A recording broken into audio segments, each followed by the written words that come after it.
안녕하세요. 법향 한입입니다. 오늘도 부처님 말씀 한 입 마음에 담아가세요. 오늘 이 자리에서 법우님들께 먼저 한 가지 여쭤보겠습니다. 지금 이 순간 법우님의 마음속에는 무엇이 쌓여 있습니까? 자녀를 키우며 바쳤던 세월이 쌓여 있습니까? 직장에서 버텨온 수십 년의 인내가 쌓여 있습니까? 아니면 아무도 알아주지 않는 희생과 헌신이 조용히 쌓여 있습니까? 그런데 불자님들, 오늘 저는 그 쌓아온 것들이 흔들리거나 혹은 어느 날 갑자기 무너져 내리는 경험을 하고 계신 분들께 이 말씀을 드리고 싶었습니다. 참으로 그러하지 않습니까? 쌓는 것은 수십 년이 걸리지만 무너지는 것은 한순간입니다. 도입부 현실의 충격. 2026년 현재 대한민국의 통계 하나를 말씀드리겠습니다. 통계청이 발표한 자료에 따르면 우리나라 50대 이상 인구의 우울감 경험률은 전 연령대 가운데 가장 가파르게 증가하고 있습니다. 특히 은퇴 전후 5년, 그러니까 55세에서 65세 사이의 시기에 삶의 만족도가 급격히 떨어지는 현상이 반복적으로 확인되고 있습니다. 더 충격적인 것은 이 연령대에서 내 인생이 의미 없다고 느끼는 비율이 10년 전에 비해 2배 가까이 늘었다는 사실입니다. 2배입니다. 2배. 단순히 몸이 아파서가 아닙니다. 경제적으로 무너져서만도 아닙니다. 수십 년을 쌓아온 정체성, 역할, 관계, 성취, 이 모든 것이 한꺼번에 흔들리기 때 사람은 자신이 누구인지를 잃어버립니다. 그리고 그 상실감이 우울로, 공허함으로, 분노로 또는 깊은 침묵으로 나타납니다. 법우님들, 이런 경험 있지 않으십니까? 열심히 살았는데 정작 나는 어디 있는지 모르겠다. 자식들은 자기 삶에 바쁘고 배우자와는 오랜 세월이 쌓이면서 어느 순간 낯선 사람처럼 마주 앉아 있다. 건강검진 결과지를 받아들고 처음으로 내 몸이 나를 배신할 수도 있다는 것을 실감한다. 퇴직 후 아침에 일어나는데 오늘 무엇을 해야 하는지 아무도 알려주지 않는다. 이것이 2026년을 살아가는 많은 법우님들의 실제 삶입니다. 그런데 보살님들, 잠시 이 말씀을 마음에 새겨보십시오. 부처님은 2600년 전에 이미 이 문제를 보셨습니다. 그것도 아주 구체적으로, 아주 정밀하게 보셨습니다. 부처님 당시 인도에도 쌓아온 것이 무너지는 경험을 한 사람들이 있었습니다.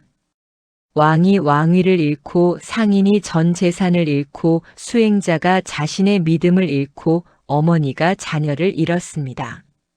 부처님은 그 무너짐의 한가운데 서서 사람들에게 손을 내밀었습니다.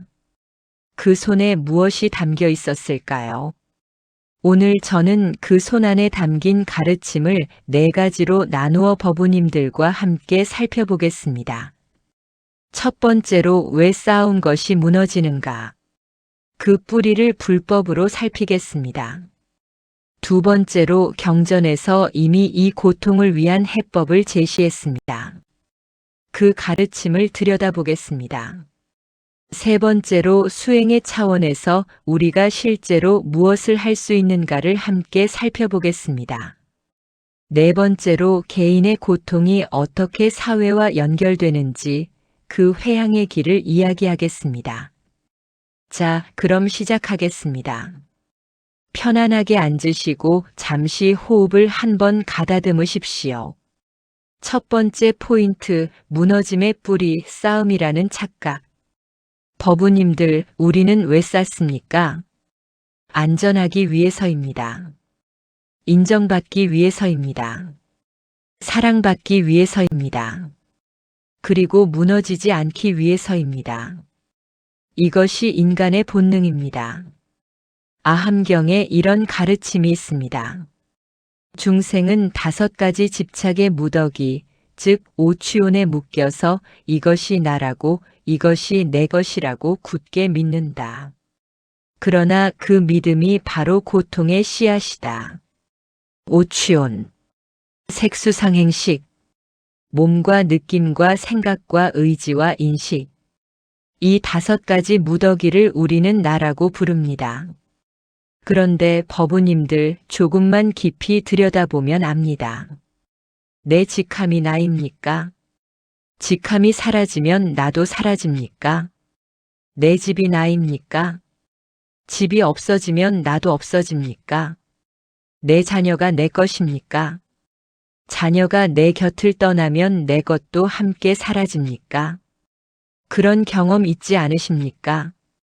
퇴직 후 명함이 사라졌을 때 어딘가에 소개를 해야 하는데 내가 무엇을 해야 할지 모르겠는 그 당혹감. 그것이 바로 부처님이 말씀하신 집착의 무너짐입니다. 그리고 그 무너짐이 고통으로 느껴지는 이유는 우리가 그것을 나로 착각했기 때문입니다. 이것을 불법에서는 아집이라고 합니다. 나라는 고정된 실체가 있다는 착각. 아상이라고도 합니다. 금강경은 이렇게 말합니다. 아상, 인상, 중생상, 수자상이 있으면 그것은 보살이 아니다. 아상이 있으면 보살이 아니다. 여기서 아상이란 내가 쌓아온 것들이 진짜 나라는 믿음입니다. 그런데 법우님들, 이 아상이 왜 인생 후반에 특히 강하게 작동하는지 아십니까? 젊을 때는 쌓아가는 과정 중에 있기 때문에 아직 쌓임과 나 사이에 거리가 있습니다. 앞으로 더 쌓을 수 있다는 희망이 있기 때문에 지금 것이 흔들려도 버틸 수 있습니다. 그런데 인생 후반이 되면 쌓아온 것의 총량이 곧 나라는 느낌이 최고조에 달합니다. 그리고 바로 그 순간 그 쌓임이 흔들리기 시작합니다. 부처님 당시에도 이런 일이 있었습니다. 마가다국에 한 장자가 있었습니다. 그는 평생 재물을 쌓고 명예를 쌓고 가문을 키웠습니다. 그러나 노년에 이르러 화재로 전 재산을 잃었습니다. 자녀들은 뿔뿔이 흩어졌고 그는 홀로 남겨졌습니다. 그 장자는 부처님을 찾아가 이렇게 물었습니다. 세존이시여, 저는 평생 쌓아온 것이 하루아침에 사라졌습니다. 이제 저는 무엇입니까? 부처님은 그에게 이렇게 말씀하셨습니다. 장자여, 그대가 잃은 것은 쌓아놓은 것이요, 잃지 않은 것은 그대 자신이다. 잠시 이 말씀을 마음에 새겨보십시오. 잃은 것은 쌓아놓은 것입니다. 잃지 않은 것은 나 자신입니다. 이것이 불법이 무너짐에 대해 먼저 하는 말씀입니다. 무너진 것이 나가 아니라는 것. 쌓은 것과 쌓은 사람은 다르다는 것. 그런데 왜 우리는 이것을 분리하지 못합니까? 그 이유가 2번째에 있습니다. 2번째 포인트, 경전이 이미 보여준 해법, 무너짐을 두려워하지 않는 방법. 법우님들, 불자님들, 보살님들. 제가 이 자리에서 하나의 이야기를 먼저 드리겠습니다. 전륜성왕경에는 이런 가르침이 있습니다. 이 경전은 단순히 왕의 이야기가 아닙니다. 이 경전은 사회가 어떻게 무너지고 어떻게 회복되는지를 이야기하는 부처님의 깊은 통찰입니다. 전륜성왕경에서 부처님은 이렇게 말씀하십니다. 왕이 법에 따라 다스릴 때 나라는 풍요롭다. 그러나 왕이 욕심을 따라 다스리기 시작하면 백성들 사이에 가난이 퍼지고 가난에서 도둑이 생기고 도둑에서 거짓이 생기고 거짓에서 폭력이 생기고 폭력에서 수명이 줄어든다. 부처님 시대에도 이런 일이 있었습니다. 그리고 2026년 우리 시대에도 이 구조는 그대로 작동하고 있습니다.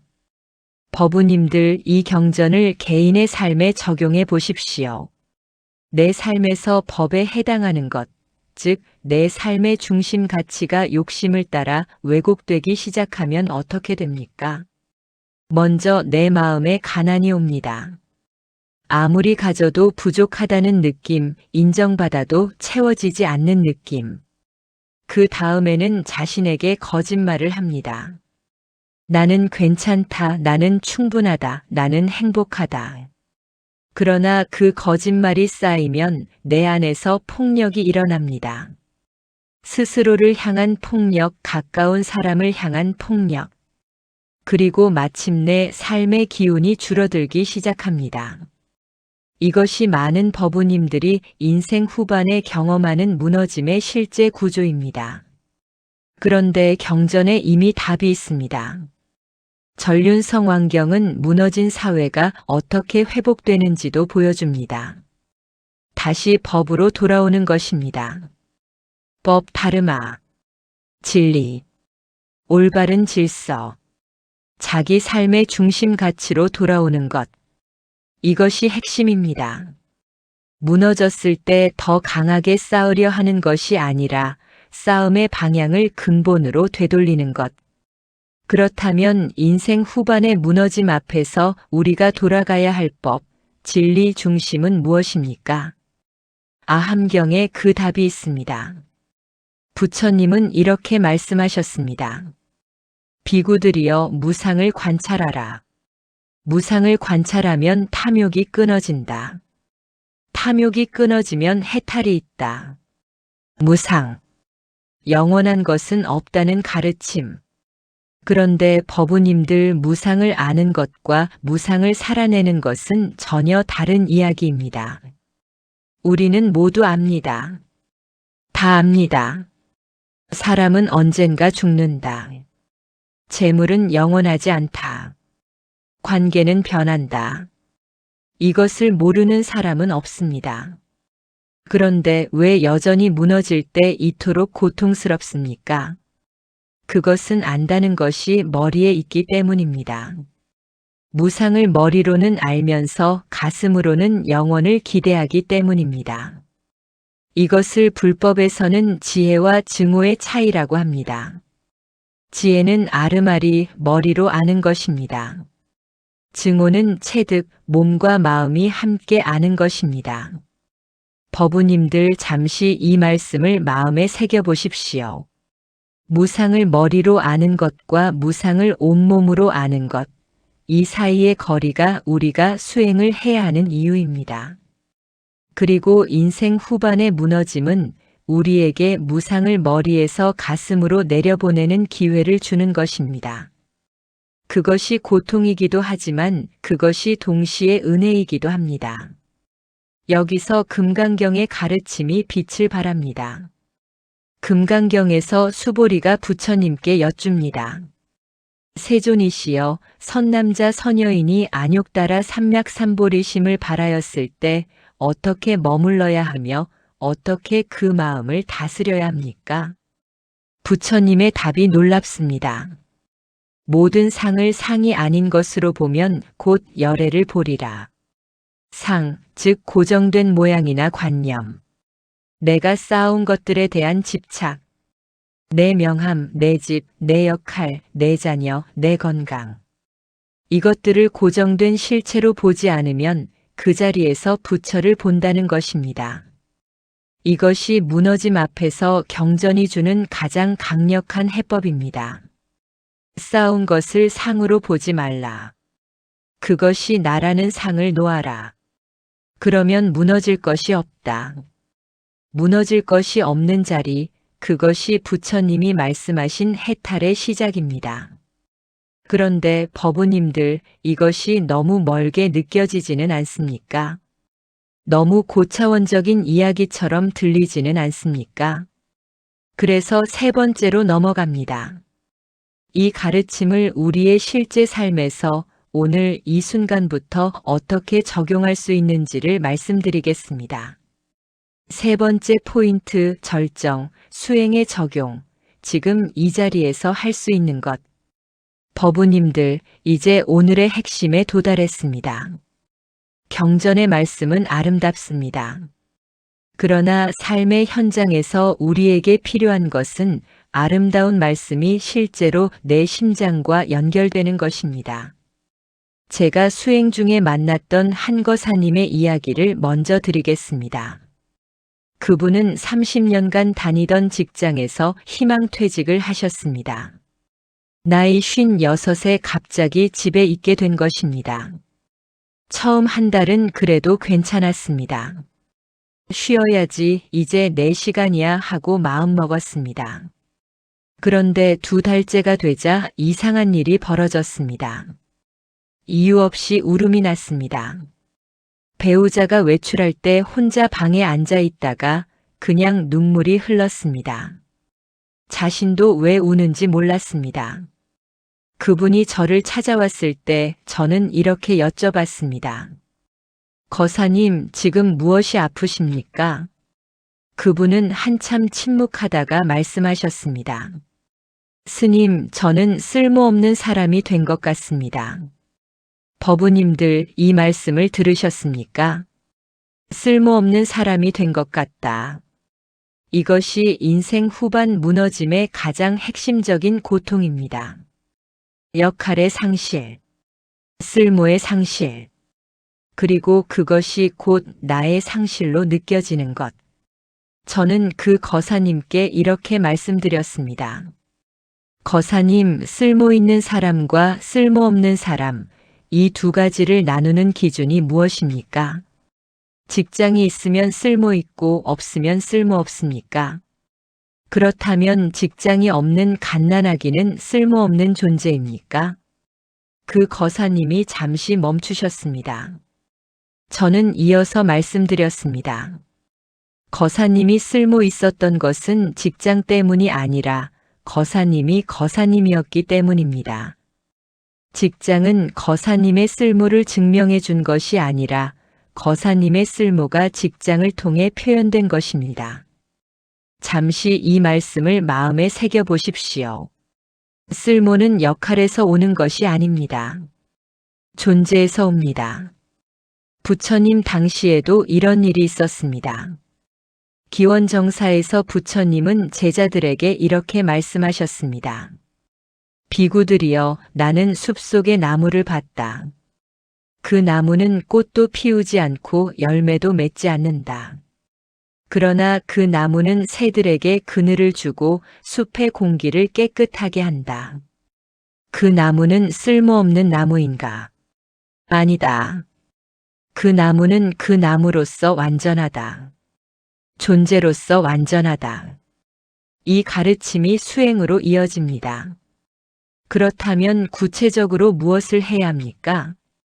3가지를 말씀드리겠습니다. 첫 번째로 역할에서 존재로 무게중심을 옮기는 수행입니다. 매일 아침 일어나서 이렇게 해보십시오. 오늘 내가 무엇을 해야 하는지를 먼저 생각하기 전에 지금 내가 숨을 쉬고 있다는 것을 먼저 느끼십시오. 숨이 들어옵니다. 숨이 나갑니다. 이 순간 법우님은 숨을 쉬는 존재입니다. 역할이 아닙니다. 직함이 아닙니다. 그냥 살아있는 존재입니다. 이것이 아나빠나사티 호흡 수행의 출발점입니다. 아함경에서 부처님은 이렇게 말씀하셨습니다. 들숨과 날숨을 알아차리는 수행을 닫고 익히면 큰 과보와 큰 이익이 있다. 역할이 사라질 때 우리는 불안해집니다. 그런데 숨을 쉬는 나는 사라지지 않습니다. 그 사라지지 않는 나와 연결되는 수행이 바로 호흡 수행입니다. 2번째로 무너짐을 저항 없이 받아들이는 수행입니다. 이것이 어쩌면 가장 어렵습니다. 무너짐을 받아들이라는 말이 체념이나 포기처럼 들릴 수 있습니다. 그러나 불법에서 말하는 받아들임은 포기가 아닙니다. 선종에서 이런 이야기가 있습니다. 조주선사에게 한 스님이 물었습니다. 자기에게도 불성이 있습니까? 조주선사가 말했습니다. 없다. 없다. 이 없음이 포기입니까? 아닙니다. 이 없음은 고정된 생각의 틀을 깨는 것입니다. 쌓아온 것이 무너질 때 그 무너짐에 있다 없다, 좋다 나쁘다, 옳다 그르다를 붙이지 않고 그냥 있는 그대로 보는 것. 그것이 선수행의 핵심입니다. 벽암록에 이런 구절이 있습니다. 만약 있는 그대로를 보면 본래부터 아무것도 없는 것이요. 아무것도 없음을 보면 그 자리에서 모든 것이 있다. 무너진 자리에 저항하지 않을 때 그 자리에서 새로운 것이 피어납니다. 이것은 불법의 약속입니다. 세 번째로 감사 수행입니다. 이것은 아주 단순하지만 아주 깊은 수행입니다. 매일 저녁 잠들기 전 오늘 내가 누린 것들을 하나씩 떠올려 보십시오. 오늘 밥을 먹었다. 이것이 당연합니까? 당연하지 않습니다. 오늘 물을 마셨다. 당연합니까? 당연하지 않습니다. 오늘 해가 떴다. 당연합니까? 당연하지 않습니다. 쌓아온 것이 무너졌다는 느낌은 실은 내가 가진 것에 감사하지 못하고 가지지 못한 것에만 집중할 때 더욱 강해집니다. 반대로 지금 내가 누리고 있는 것들에 눈을 돌리면 무너진 것의 크기가 조금씩 달라집니다. 6조 단경에서 해능 대사는 이렇게 말씀하셨습니다. 자성이 본래 청정하거늘 무슨 먼지가 일어나랴. 우리의 본성은 본래 청정합니다. 무너지지 않는 자리가 있습니다. 그 자리를 확인하는 것이 감사 수행입니다. 법우님들 이 세 가지 수행을 들으셨습니까? 역할에서 존재로 무게 중심 옮기기, 무너짐을 저항 없이 받아들이기, 그리고 감사 수행. 이것은 거창한 종교적 실천이 아닙니다. 오늘 집에 돌아가서 바로 시작할 수 있는 것들입니다. 그리고 이 세 가지의 핵심은 하나입니다. 바로 무너진 것이 내가 아님을 아는 것. 쌓아온 것과 쌓은 나는 다르다는 것. 이것이 불법이 무너짐에 대해 주는 가장 명쾌한 답입니다. 무너진 것이 내가 아닙니다. 이 말씀을 다시 한번 드립니다. 무너진 것이 내가 아닙니다. 그리고 다시 한번 가슴에 새겨 주십시오. 무너진 것이 내가 아닙니다. 이것이 오늘 이 법문의 핵심입니다. 그렇다면 이 수행이 단순히 개인의 심리적 위안에 그쳐야 합니까? 아닙니다. 이것은 사회와 연결되어야 합니다. 그것이 네 번째입니다. 네 번째 포인트, 사회적 회향, 개인의 깨달음이 세상을 바꾼다. 법우님들, 불교는 결코 개인의 내면에만 머물지 않습니다. 화엄경은 이렇게 말합니다. 하나 안에 전체가 있고 전체 안에 하나가 있다. 일중일체다중일, 일즉일체다즉일. 한 사람의 마음속에서 일어나는 변화가 그와 연결된 모든 관계와 사회 안으로 퍼져나갑니다. 이것이 인드라망의 가르침입니다. 인드라 천궁의 그물에는 매 매듭마다 보석이 있고 한 보석이 빛나면 다른 모든 보석에 그 빛이 반영됩니다. 그렇다면 인생 후반의 무너짐을 경험한 법우님들이 수행을 통해 일어설 때 그 일어섬이 어떻게 사회로 회향됩니까? 첫 번째로 관계의 회향입니다. 법우님들 인생 후반에 가장 많이 무너지는 관계 중 하나가 배우자와의 관계입니다.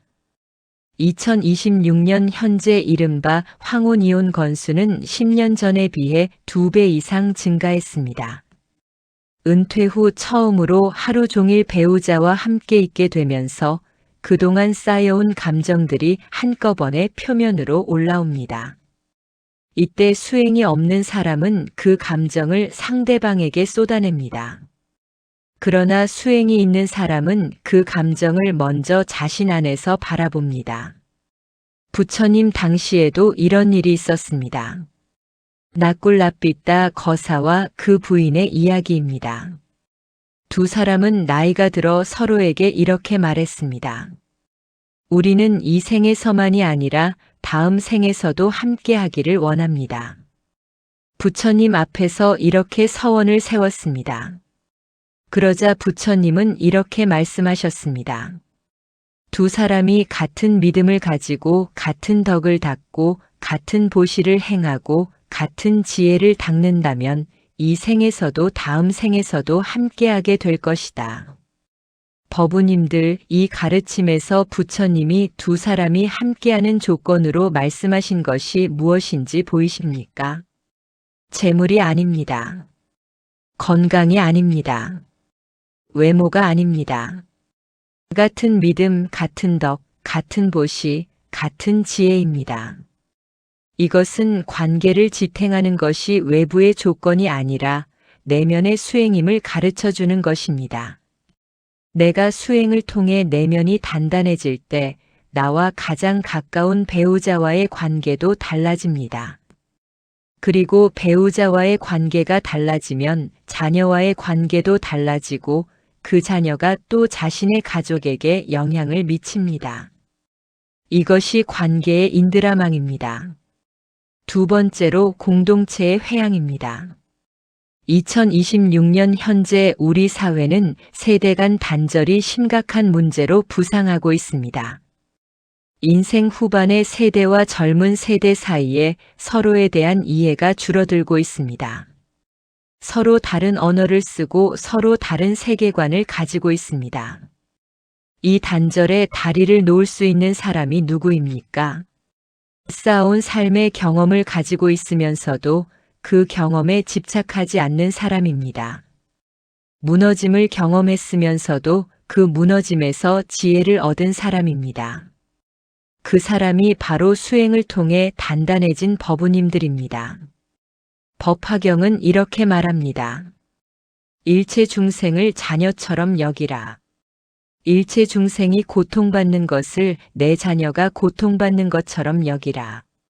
내 자녀만이 아닙니다. 일체 중생입니다. 이 마음이 공동체에 퍼질 때 세대 간의 단절은 조금씩 좁혀집니다. 세 번째로 죽음 앞에서의 회양입니다. 법우님들, 이것이 인생 후반의 가장 큰 화두입니다. 죽음을 두려워하지 않는 것이 회양의 완성입니다. 2026년 현재 우리 사회에서 죽음에 대한 준비는 아직도 터부로 여겨집니다. 그러나 부처님은 죽음을 가장 분명하게 바라본 분입니다. 열반경에서 부처님은 마지막 말씀을 이렇게 남기셨습니다. 모든 형성된 것은 무상하다. 방일하지 말고 정진하라. 이 마지막 말씀이 얼마나 담담합니까? 두려움이 없습니다. 후회가 없습니다. 원망이 없습니다. 그저 진리를 확인하고 수행을 권하셨습니다. 죽음을 두려워하지 않는 사람은 삶을 두려워하지 않습니다.